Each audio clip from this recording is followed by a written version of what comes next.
You can encrypt passwords for use with any RoboArchitect command by using the password function of RoboArchitect.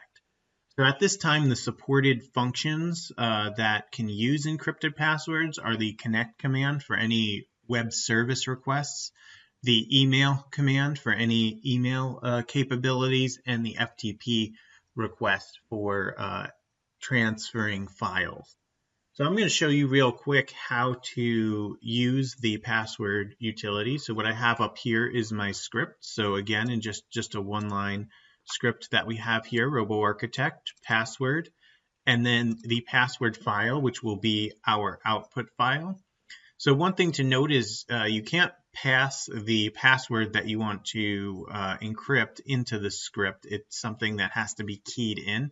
So this is something that we recommend that you just do as a one-time setup. When you go and generate your scripts.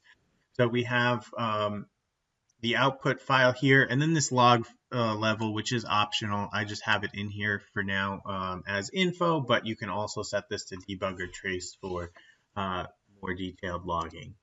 So I'm just going to run our script here, opened on my other screen, so I'll just move it over, and it's going to prompt you, please enter your password. So I'm just going to type.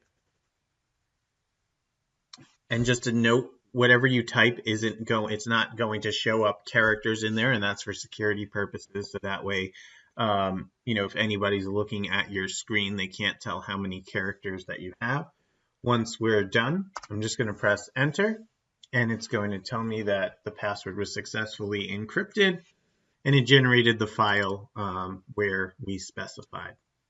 That's our encrypted password. We can now reference this file in any other scripts that we have that use the encrypted password, and we would just want to generate a file for every different password that we have.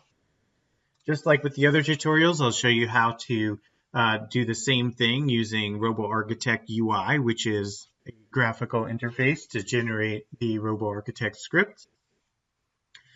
In our command box here, we can just select password from our list. As we see, we have a whole series of all the commands that are supported by RoboArchitect. We can type in the name of the file. That, again, this is the output file where the encrypted password is going to be stored. We can specify whether we want a custom log file or not. If we chose yes, we could enter a custom name. We could choose a logging level of info, debug, or trace. And then lastly, we select our output, which is going to be either Windows, Linux, or Mac, the three systems supported by RoboArchitect. And then once we hit generate script, our zip file will be downloaded to our downloads folder, and then we can unzip it and move it to where our RoboArchitect executes.